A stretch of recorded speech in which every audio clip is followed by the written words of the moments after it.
ว่าเบากันดังโอหักพี่น้อง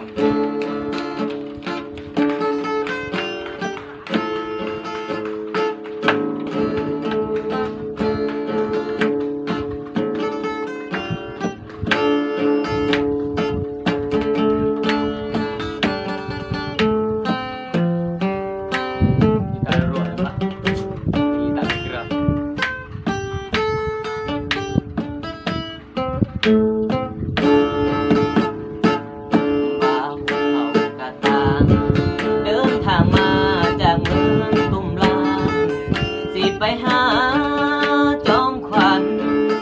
สาวสารวันคนงามซื้อว่าเติมเงินกดเบอร์แล้วก็โทรไปทุกครั้งว่าขออภัยโทรหาเธอใดก็สายบ่ว่างยิ่งออกเดินทาง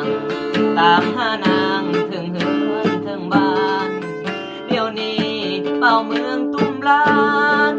ผ่านเสโดนสาน้อยสาใหญ่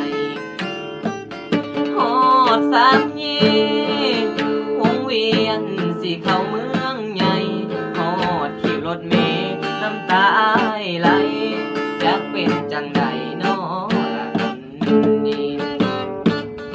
ฮอดแผ่นแก้มแดง